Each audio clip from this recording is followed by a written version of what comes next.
Hey, fifth graders, it's time to get started on our watercolor. Now make sure that you have all of these materials ready before you start. Obviously, you need your watercolor paper, some kind of tape, either a painter's tape or masking tape, either will do. Paper towel, make sure you have that, that's important. Your brush and paints, some salt, a glass of water, and some crayons. Now, first thing I need for you to do is to divide your paper up into 8 parts, okay? Halfway down the middle, halfway here, and then 1/4 and 3/4. I'll let you see this close. I'll wait till you get that done, and then we'll mark off the blocks that we have with certain words, because we're going to do some techniques, and these are the techniques I would like for you to learn. So hit pause and get your blocks drawn. So now, when you get done, I need for you to, in the upper block, I need for you to do wash and lift off in one block. And I would rather you write them in pencil. And don't do it, I wrote mine with marker. I don't want you to do it with marker because when you do it with marker, it might bleed a little bit, okay? I just did it so you could see it. But in pencil, I want you to write wash off, wash, lift off, side wet on wet, salt. Then below that, we have crayon and graduated wash.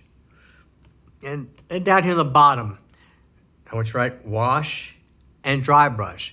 Now, I did mine on the right side because I'm left-handed, so when I'm painting, I won't accidentally drag this, because this is the first one we're going to do, is this one down here, because we got to let this one dry first, all right, before we do anything to it. But you notice that we have wash twice. I'm going to show you 2 different ways to do a wash. And I'll let you get your paper ready so it's all set to paint.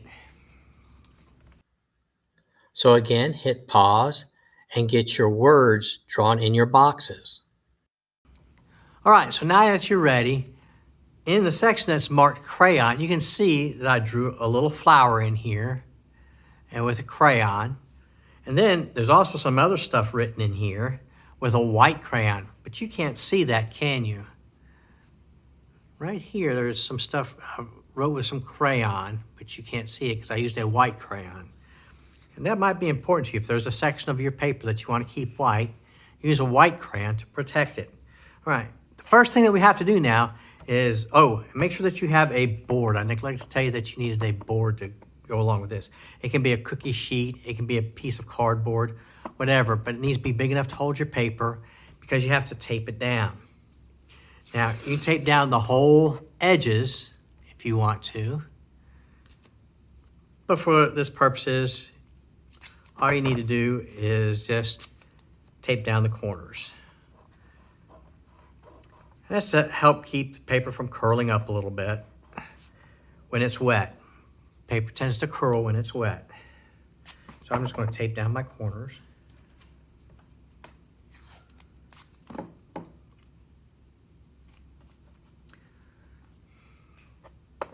Now to prepare, in your palette tray, that's what this is right here with your colors, I'm going to make 2 colors in here and get them ready. So I'm going to use blue. Get a little bit of water in here for some blue.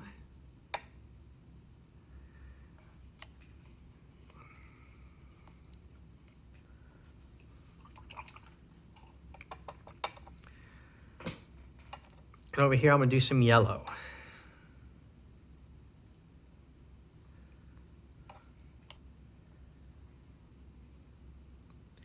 There you go, that'll work. All right, for the first one down here in the bottom, what I want you to do is just take some water, straight water, and I want you to paint inside the block. Don't go past your borders right there of your pencil marks, all right? Then what I'm going to do is I'm going to take a little bit of the blue And I'm just going to start painting it in here.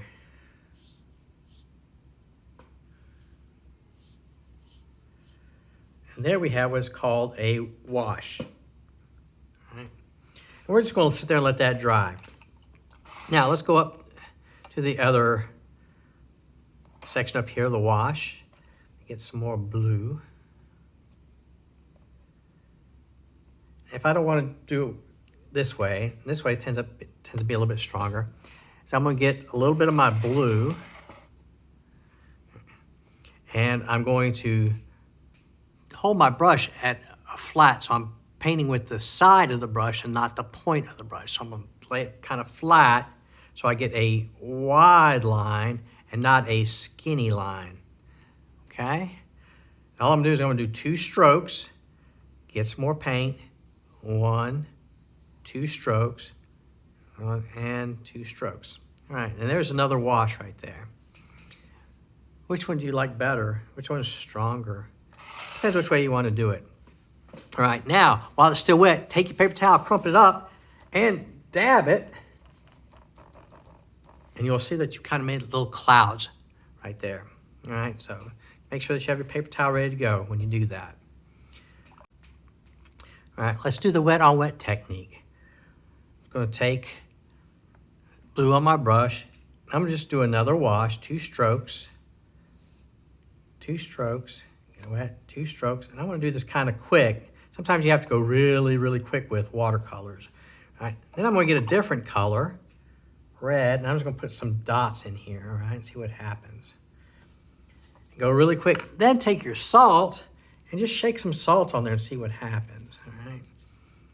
All right, and we're going to sit there and let that dry. Now, the third one that we're going to do is crayon and the graduated wash. Now, this is why we have the 2 different, is I'm going to get the blue, all right? Actually, I'm going to do it the other way around. So I want to go from light to dark, and you can see it a little bit better. So I'm going to wash out my brush really good. All right, so now I'm going to take my yellow, and I'm going to start out like a wash and get my yellow. I'm going to put the thing in here, but now I'm going to actually go in the blue and get a little bit of blue. I get one. And keep going back into the blue and just doing a stroke of the blue all the way down to the bottom. And you'll see we did a little bit of a color blend. And you see where my crayon marks actually showed up. Look at that beautiful flower. All right, now that we've done those, is you have 1, 2, 3, 4 different blocks that you can kind of play with your watercolor with, okay? Try and do some of these other different type of techniques and see what type of blends that you like and what type of colors you like. But do not use black in any of this. Black will muddy your painting up really, really quick, so don't use black right now. And then next week, we'll finish this up and get started on the next thing, because we've got one more, but we have to let it dry before we do the next one. And before we are done this week, what we need to do is clean up. So I'm going to take my paper towel that I left over, and I'm going to wipe out my tray. Wipe out that palette tray really, really good. And if you need to, you can use your brush to help clean it up a little bit. Get all that paint out of there. So it'll be nice and clean to use next time, and you won't contaminate your colors. There we go. Last thing is to make sure that you clean your brush off really good. Swirl it out in water. Find a clean spot on your paper towel or get a new one. Kind of dry it off. Make sure that it has a good point at the end. So don't leave it with a bad hair day. You don't want to see it, looking like that, right? You don't want to see her looking like that. We want to make sure that we keep the point on it really, really nice. So there we go. All All right, until next week, have fun. Bye.